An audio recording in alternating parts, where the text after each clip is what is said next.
사랑의 주님, 지난 한 주간도 오직 주님의 말씀에 따라 순종하며 온전한 믿음으로 살지 못했습니다. 이 죄인을 용서해 주소서. 하나님 아버지의 말씀에 따라 믿음으로 기도하며 기쁨으로 살아가는 성도가 될 수 있도록 우리 모두를 이끌어 주소서. 우리 함께하는 교회의 부족한 점을 채워 주소서. 우리 모두 믿음으로 기도하며 부족한 부분을 서로 이해하고 사랑하는 마음으로 채워가며 살아가는 하나님 보시기에 아름다운 믿음의 신앙인이 되게 하소서. 너그럽고 간절한 마음으로 말씀을 받고 이것이 그러한가 하여 날마다 성경 말씀을 생각하며 살아가는 믿음 생활을 지속하게 해주소서. 몸과 마음이 아픈 가정이 있습니다. 아플 때 그 어느 곳보다 먼저 하나님 앞에 나와 간구하는 지혜를 주시고 막힌 것이 풀리게 하사 그로 인하여 살아서 역사하시는 아버지 하나님께서 지금도 우리와 함께 하심을 깨닫게 인도하여 주옵소서. 함께하는 교회를 위해서 수고하는 손길에 주님의 크신 사랑과 은혜를 주시옵소서. 모든 것을 주님께 맡기오며 사랑의 주 예수 그리스도의 이름으로 기도드립니다. 아멘.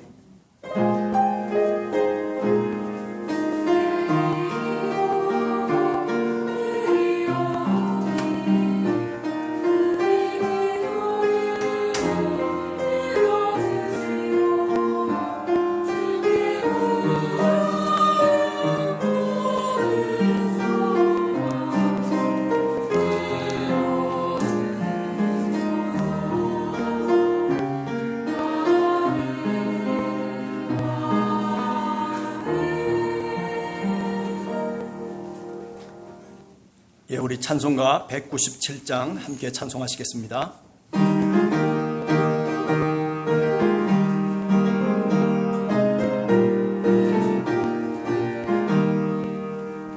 은혜가 풍성한 하나님은 믿는 자 한 사람 한 사람 어제도 오늘도 언제든지 편찮고 보호해 주시네.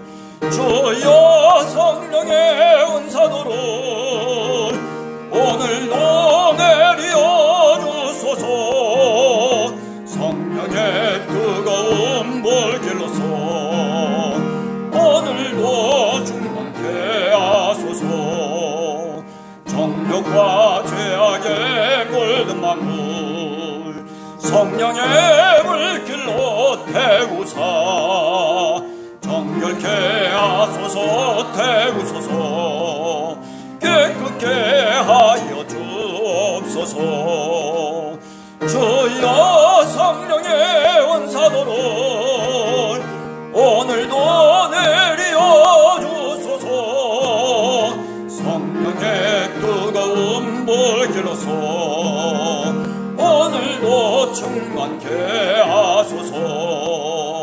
희생의 제물로 돌아가신 어린 양 우리 주 예수여 구속의 은혜를 내리시사 오늘도 구원해 주소서.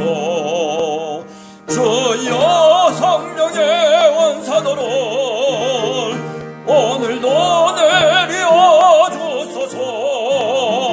성령의 뜨거운 물길로서 오늘도 충만케 하소서.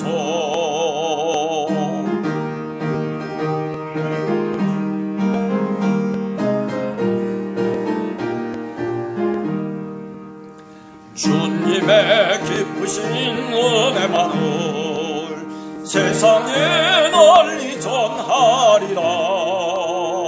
하늘의 능력과 권세로서 오늘도 입혀 주옵소서. 주여 성령의 원사도를 오늘도 내려 주소서.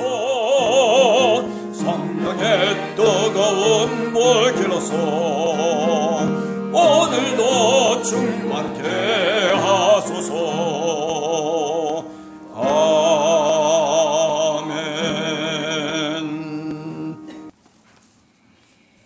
그들이 모였을 때 예수께 여쭈어 이르되 주께서 이스라엘 나라를 회복하심이 이때니까 하니 이르시되 때와 시기는 아버지께서 자기의 권한에 두셨으니 너희가 알 바 아니요 오직 성령이 너희에게 임하시면 너희가 권능을 받고 예루살렘과 온 유대와 사마리아와 땅끝까지 이르러 내 증인이 되리라 하시니라.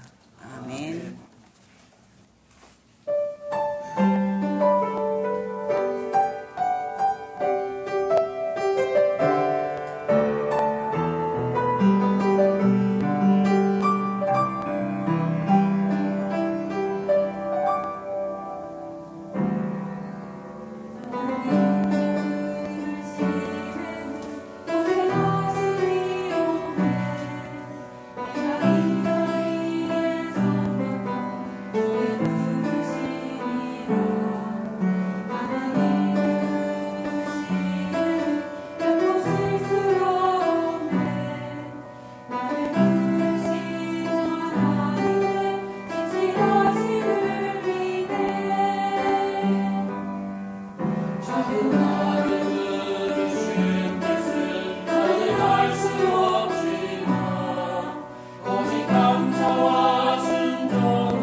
사도행전 1장 8절의 말씀을 우리가 잘 알지 않습니까?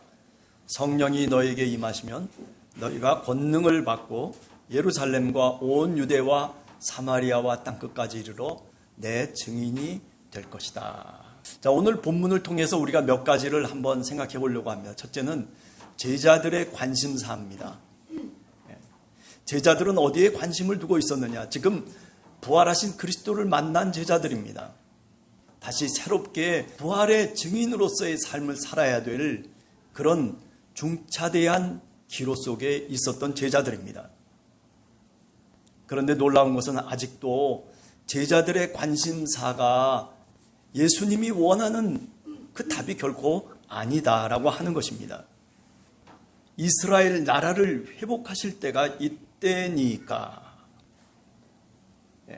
이스라엘 나라의 회복을 얘기하고 있습니다. 여러분, 이것은 상당히 정치 사회적인 맥락을 우리들에게 얘기하고 있는 것입니다. 예수님 당시로 보면 로마 제국이 이스라엘을 지배하고 그리고 로마의 통치 아래 살았던 이스라엘 백성들입니다. 자존심이 강하고 그리고 우리가 하나님의 선택된 유일한 백성이라고 하는 믿음을 갖고 살았던 이스라엘 백성들. 이제 예수 그리스도를 통해서 이제 부활의 사건을 목격한 그 제자들이 첫 번째 가졌던 것은 뭐냐면 이제 때가 됐다. 나라가 바뀔 것이다. 이제 세상이 바뀔 것이다 라고 하는 마음과 그런 확신이었습니다. 그러나 오늘 성경 말씀을 가만히 읽어보면 그것이 얼마나 잘못된 것인가라고 하는 것을 우리들에게 이야기하고 있습니다. 아니, 정말 바뀌어야 될 것은 나라가 아니고 바뀌어야 될 것은 이 세상의 역사가 아니라 바로 너희 자신이라는 겁니다. 여러분, 이 점이 굉장히 사실은 성경을 읽으면서 우리가 놓치기 쉬운 아주 중요한 핵심적인 내용 가운데 하나입니다. 예수님을 팔아넘기고 예수님을 십자가에 죽게 만든 그 제자는 사실은 젤롯당이었습니다. 열심당이었습니다. 우리가 일제시대 때로 돌아가서 생각을 해보면 내 한 목숨 초계와 같이 나라를 위해서 버리겠다라고 하는 그런 각오로 주님을 따랐던 사람이 누구냐면 가룟 유다입니다. 로마의 압제 속에서 이스라엘 백성들 가운데는 내 한 목숨 초계와 같이 내가 버리겠다라고 그렇게 다짐한 사람들이 많이 있었습니다. 그게 바로 열심당이고 젤롯당이라고 얘기합니다. 그런데 스가리옷이라고 하는 이 가룟 유다는 바로 그런 마음을 갖고 있었던 사람입니다. 이제 하나님의 때가 가까이 왔다. 이제 이스라엘 나라를 예수 그리스도를 통해서 다시 회복하고 다윗의 나라가 다시 세워질 것이다라고 하는 그런 희망찬 포부를 갖고 있었던 사람이 누구냐면 가룟 유다였습니다. 얼마나 예수님이 생각했던 것과는 전혀 다른 초점을 갖고 예수님을 쫓아왔는가라고 하는 것을 알 수 있습니다. 예수님은 너희 자신이 변해야 된다라고, 너희가 하나님의 백성이 되어야 된다라고, 너희가 성령이 임해야 된다라고 그렇게 주님은 말씀하시고 있었습니다. 가룟 유다는 예수를 팔아넘깁니다. 자기의 스승을 팔아넘기는, 그것도 은 30세겔에 팔아넘기고 맙니다. 노예의 가격입니다.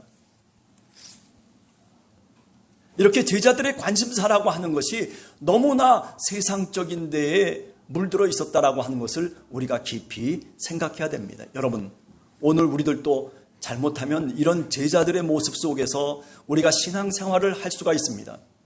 예수 그리스도를 내가 믿습니다라고 그렇게 신앙 고백을 하면서도 사실은 내 마음은 저 세상 속에 그저 팔려 있는 겁니다.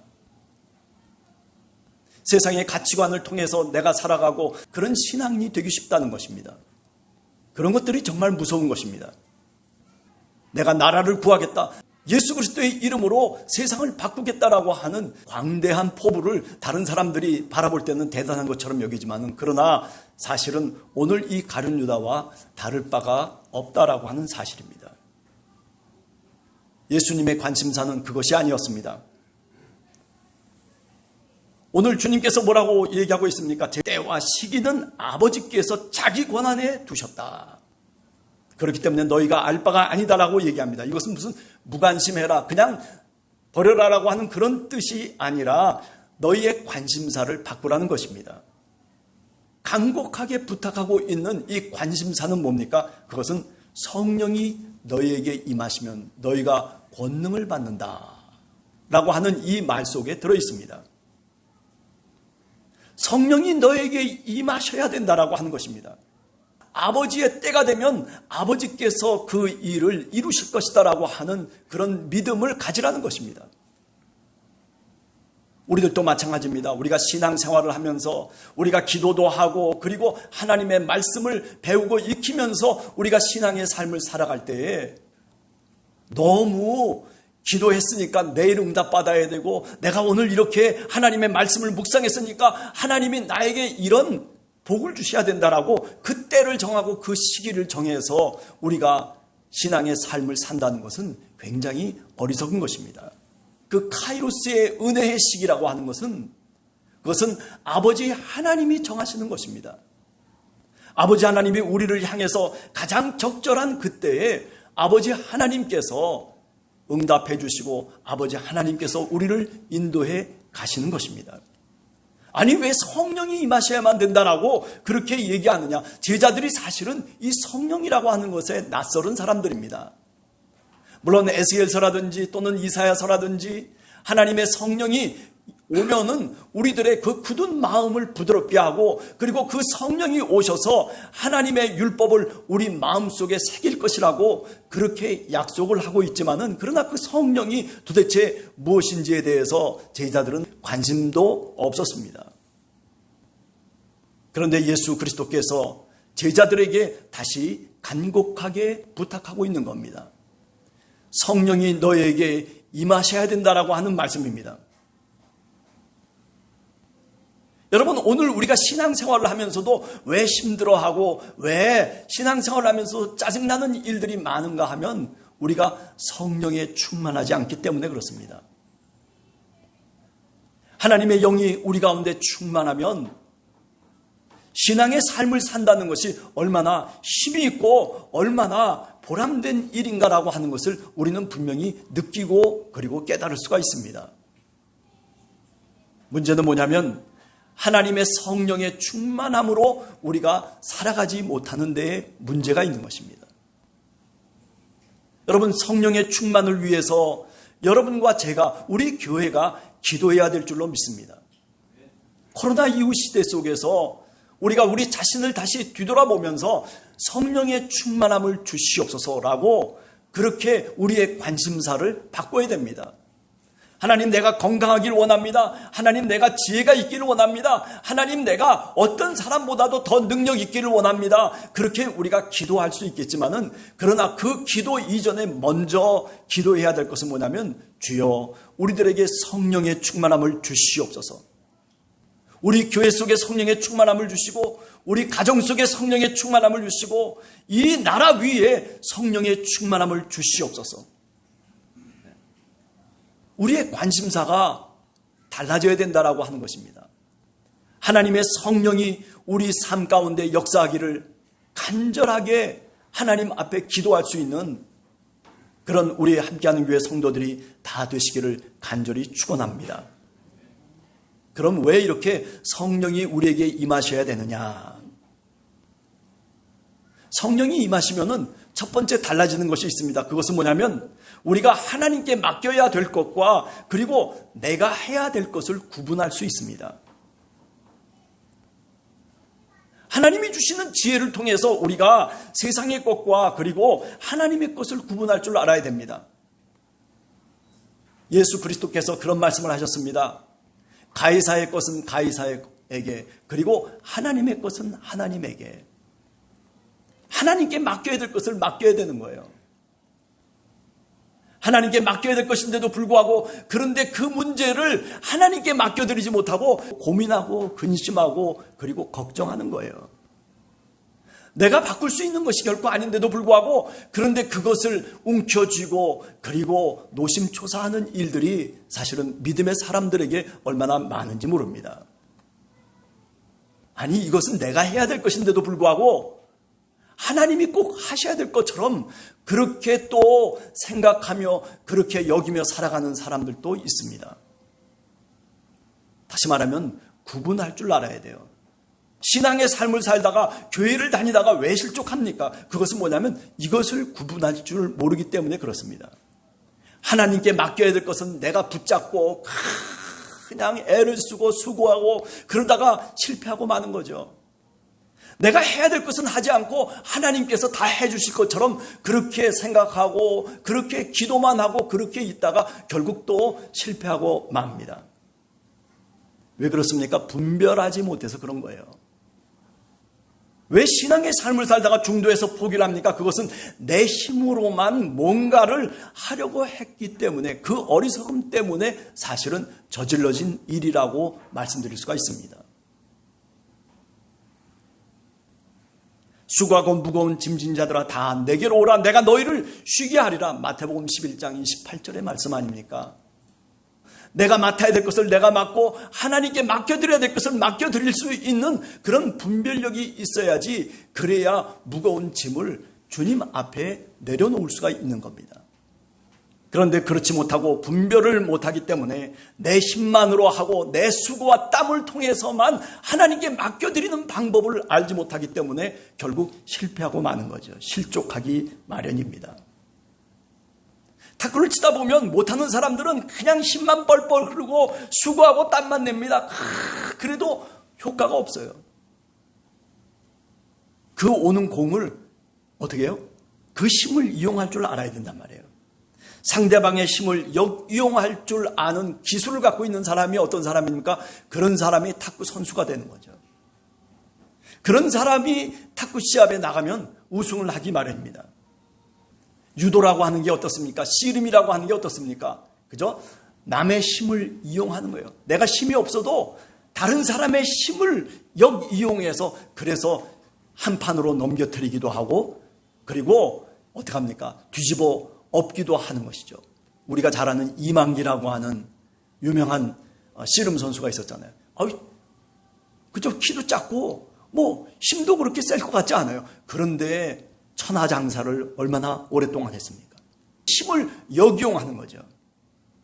제가 왜 이런 이야기를 말씀드리냐면, 성령이라고 하는 것이, 성령의 역사라고 하는 것이 바로 우리들과의 관계 속에서 이와 같다라고 저는 생각을 합니다.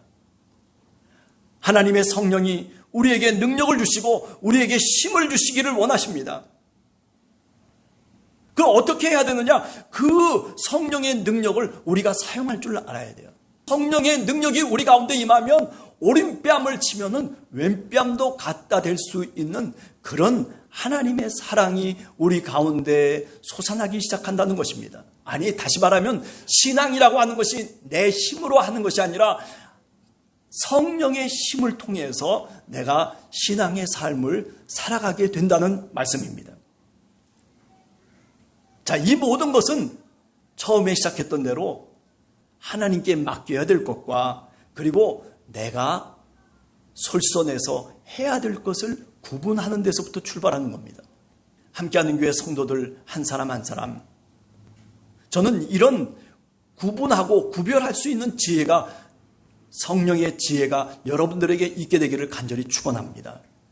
그래서 신앙의 삶이 힘들지 않고, 그래서 신앙의 삶이 즐겁고, 그래서 신앙의 삶을 살아간다는 것이 내게 큰 능력으로 다가올 수 있는 그런 함께하는 교회 성도들이 다 되시기를 간절히 축원합니다. 성령이 임하시기를 우리가 기도해야 합니다. 사실은 제자들은 그런 능력이 없었던 사람들입니다. 복음을 증거할 수 있는 능력이 있었던 사람들이 아니에요. 그들은 그저 단순하게 저 갈릴리 바닷가에서 고기를 잡던 사람들이에요. 아니, 3년 동안 주님을 쫓아다니면서도 그들의 마음속에는, 그들의 관심사는 주님의 생각과는 달랐습니다. 예수님이 순환 예고를 하실 때에 그때 제자들 중에 베드로가 나서가지고 안 됩니다. 십자가를 지시면 안 됩니다. 당신이 죽으시면 안 됩니다. 이제 다윗의 나라는 당신이 이루어야 될 나라이기 때문에 이거 안 됩니다라고 그 가는 길을 가로막습니다. 그럴 때 주님께서 그 베드로에게 뭐라고 말씀하셨습니까?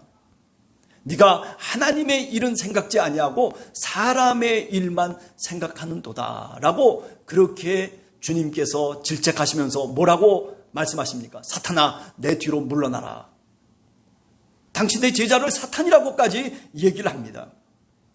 아니, 이 정도로 제자들은 사실은 예수님의 뜻과는 상관없이 살았던 사람들입니다. 능력이 없는 사람들입니다. 잘못된 가치관을 소유하고 살아갔던 사람입니다. 때와 시기를 구분하지 못하는 사람들이었습니다. 그렇기 때문에 오늘 이 사도행전 1장 8절 이하에서 예수 그리스도께서, 부활하신 그리스도께서 제자들에게 나타나셔서 너희들이 기도해야 될 것은 다른 것이 아니라는 거예요. 내가 잘 살기를 위해서 기도하고, 내가 건강하기를 위해서 기도하고, 내가 출세하기를 위해서 기도하고, 내가 형통하기를 위해서 기도하기 이전에 먼저 너희들이 하나님께 맡기고 기도해야 될 것이 있는데, 그것은 뭐냐면 성령이 임하시기를 기도하라는 것입니다. 성령은 사람과 사람과의 관계를 회복시키는 영이십니다. 아니, 성령은 하나님이 만드신 피조세계와 우리 인간을 다시 새롭게 관계를 설정하는 그런 하나님의 영이십니다. 오순절날 성령이 강림하셔서 그래서 많은 사람들이 이제 교회를 출발할 수 있었다라고 하는 것은, 이것은 관계의 영입니다. 관계를 새롭게 한 겁니다. 아니, 120명의 제자들이 모여가지고 아무리 기도한들 무슨 소용이 있겠어요? 하나님의 성령이 그들의 마음의 관계를, 그들의 끈을 연결시켜서 교회를 세워야만이 그것이 사실은 구원의 역사를 이룰 수 있는 밑거름이 되는 것이죠. 하나님의 성령이 우리에게 임하시면 이렇게 관계가 끊어졌고 단절되어 있던 것들을 다시 회복시키십니다. 우리가 에베소서에 보면 하나님과 인간 사이에 죄로 인해서 막힌 담이 있었다는 거 아니겠어요? 아니, 관계가 단절돼 버리고 말았어요. 그런데 예수 그리스도를 믿고 하나님의 성령이 제자들에게 임하셨을 때, 그럴 때 비로소 하나님과 인간 사이에 그 막힌 담이 무너지고, 그리고 새로운 관계가 형성되어졌다는 것이죠. 영적인 관계, 은혜의 관계가 비로소 연결되어져서, 그래서 하나님의 백성으로 같이 함께 손을 잡고 힘을 다해서 하나님의 교회를 세워나가는 그 역사의 기록이 뭡니까? 그게 바로 사도행전입니다. 하나님의 나라를 세우면서, 그리고 이 세상 나라를 변혁해 나가는 그런 힘과 능력은 어디서 나오는 것이냐면, 우리가 알고 있는 지식이 아니고, 우리가 알고 있는 경험이 아니라, 오늘 성경을 통해서 우리들에게 알려주시는 귀중한 핵심은 뭐냐면 바로 성령이 임하셔야 된다는 것입니다. 성령은 관계의 영일 뿐만 아니라 창조의 영이십니다. 우리가 잘 알듯이 하나님이 이 세상을 만드실 때 창세기 1장에 보면 이 세상이 혼돈한 세상이었다는 것이죠. 그럼에도 불구하고 하나님의 영이 그 혼돈 위에 있었다라고 얘기하고 있습니다. 그 혼돈한 세상을 다시 질서 있게 만드십니다. 첫째 날 이렇게 되고, 둘째 날 저렇게 되고, 그리고 이렇게 저렇게 질서를 만들어가는 그 모든 과정은 바로 성령의 역사이신 것입니다. 교회를 만드시고 교회를 세우시고, 그리고 그 교회를 통해서 하나님의 구원의 역사를 이루어 가시도록 하시는 것이 성령이 하시는 일입니다. 오순절날 성령이 임하셔서 하나님의 구원의 역사를 교회를 통해서 이끌어 가십니다. 따라서 이 교회라고 하는 것은 성령의 덩어리입니다. 우리가 오늘 이 자리에 있는 이 교회, 함께하는 교회라고 하는 것이 사실 작은 교회고 별 볼 일 없는 것처럼 우리가 느껴질지 모르지만은, 그러나 하나님의 구속의 역사라고 하는 것은 이런 별 볼 일 없는 이 자리에 성령이 임하심으로 인해서 그 성령을 통해서 하나님의 역사를 이루어 가시는 것입니다. 우리가 이루어 가는 것이 아니라 성령이 함께 하심으로 비로소 구원의 역사가 이루어지고 그리고 완성되어져 가는 것입니다. 성령은 아버지와 아들의 영이라고 얘기하고 있습니다. 아들의 영이라고 하는 것은 굉장히 의미 있는 얘기입니다. 예수 그리스도가 이 땅에 오셔서 십자가를 지시고, 그리고 그 십자가의 고난을 이겨나가시면서도 끝까지 하나님의 뜻에 순종했던 그 예수 그리스도의 모습을 우리가 잘 알고 있습니다. 여러분, 하나님의 성령이 우리에게 오시면 이런 참을 수 있는 인내를 줍니다. 예수 그리스도가 이 땅에 사시면서 그렇게 기다리고 그렇게 참아내고 그리고 그 모든 고통을 견디며 그리고 그것을 극복해 나갈 수 있었던 것은 성령이 함께 하셨기 때문입니다. 오늘 성령이 임하시기를 기도하라라고 하는 이 말의 이유는 뭐냐면 바로 우리가 세상을 살아가면서 어쩌면 이런 고난 속에 우리가 처해질 수도 있고 어쩌면 이런 죽음의 골짜기 속에서 우리가 헤맬 수도 있지만은 그러나 그것이 마지막이 아니라는 것이죠. 그것을 극복하고 그것을 이겨내고 그것을 참아내고 견뎌낼 수 있는 힘이 성령의 충만함 속에 있다는 사실입니다. 왜 내가 견디질 못하는 걸까요? 왜 신앙의 삶을 살다가도 내가 낙심하고 그리고 그저 어쩔 수 없이 저 세상에서 살아가는 사람과 아니 어쩌면 더 못하게 그렇게 무릎을 꿇고 마는 걸까요? 그것은 성령의 충만한 능력이 없기 때문에 그렇습니다. 하나님의 성령을 우리에게 충만하도록 기도하지 않았기 때문에 그렇습니다. 하나님의 성령이 임하기를 우리가 기도하고 그리고 그 성령의 충만함이 우리들에게 임하면 우리는 그것을 넉넉하게 이겨나갈 수 있습니다. 비록 힘들어도 무릎을 꿇고 하나님을 붙잡을 수 있습니다.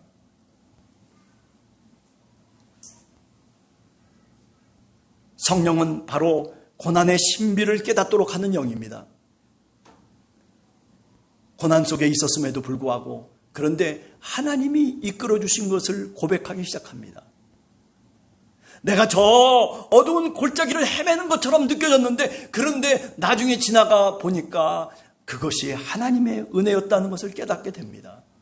그때가 은혜의 때였다라고 그렇게 고백하게 됩니다. 여러분 어려울 때 그 어려움이 그저 단순하게 어려움으로 끝나서는 안 됩니다. 어려움을 통해서 하나님이 나에게 믿음을 주시고 지혜를 주셨다라고 하는 것을 우리 스스로 고백하고 인정해야 되는 것이죠.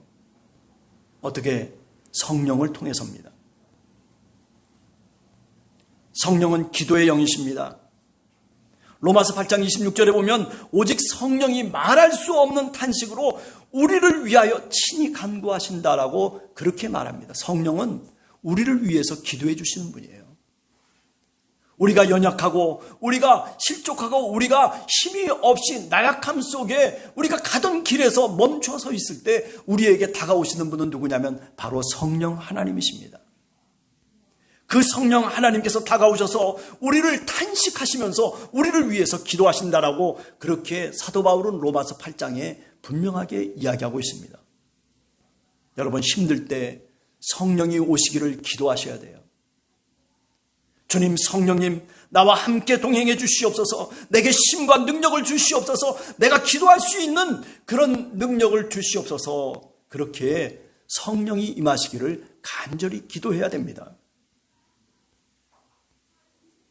여러분 그렇게 성령이 임하시기를 기도하고 성령이 임하셔서 우리가 비로소 깨닫는 것들이 있습니다. 그것은 뭐냐면 첫째는 하나님의 말씀이 정말 하나님의 말씀이라고 하는 것을 비로소 깨닫게 됩니다. 아니 성경의 말씀이 이게 그냥 단순하게 글자가 아니라 그저 우리의 인생관을 지침하는 그런 교과서가 아니라 이 말씀이 하나님의 말씀이다라고 하는 것을 비로소 깨닫게 되는 거예요. 어떻게? 성령이 오심으로 인해서.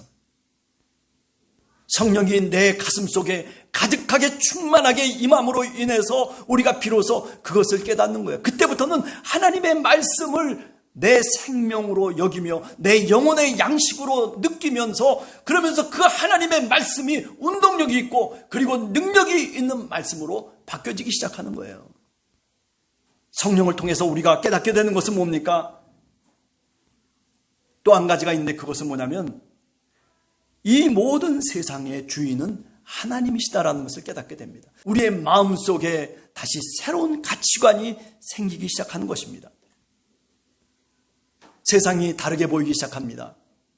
내가 지금까지 지내왔던 내 삶이 새롭게 다시 해석되기 시작합니다. 우리 삶의 주인은 하나님이십니다. 이것을 고백할 수 있는 것은 성령이 우리들에게 오셔야만 가능한 것입니다.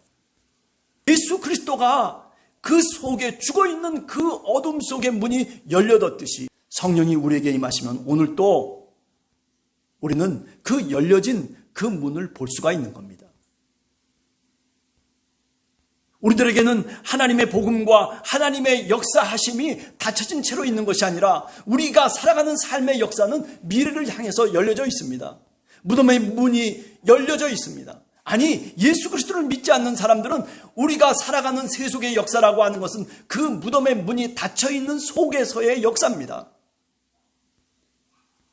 그러나 믿음의 역사라고 하는 것은, 하나님의 역사라고 하는 것은 그 무덤의 문의 돌문이 열려지고 그 돌문이 열려져서 새로운 세계를 향해서 다시 빛이 들어오고 그리고 그 빛을 바라보면서 나아가는 바로 그렇게 열려진 역사, 그것이 바로 구원의 역사고 그것이 카이로스의 역사인 것입니다. 그렇기 때문에 우리는 늘 열려진 시간을 볼 수가 있는 겁니다. 성령을 통해서, 믿음을 통해서 열려진 시간을 보기 때문에 우리는 실망하지 않습니다. 우리는 내 뜻대로 세상이 돌아가지 않는다고 해서 우리는 그것에 불만을 터뜨리지 않습니다. 왜? 저 세계가 다시 우리 눈앞에 보이기 때문에 그렇습니다. 그 무덤 속에 문이 닫혀져 있는 그 모습으로 우리가 살아가는 것이 아니라 문이 열려진 빛이 들어오는 그 빛을 보면서 오늘도 우리는 살아가고 있기 때문에 그렇습니다. 성령이 너에게 임하시면 너희가 권능을 받고 그리고 내 증인이 될 것이다 라고 하는 이 말씀, 여러분 한 번 더 깊이 우리 마음속에 새기는 한 주간이 되시기를 간절히 주님의 이름으로 축원합니다. 기도하겠습니다.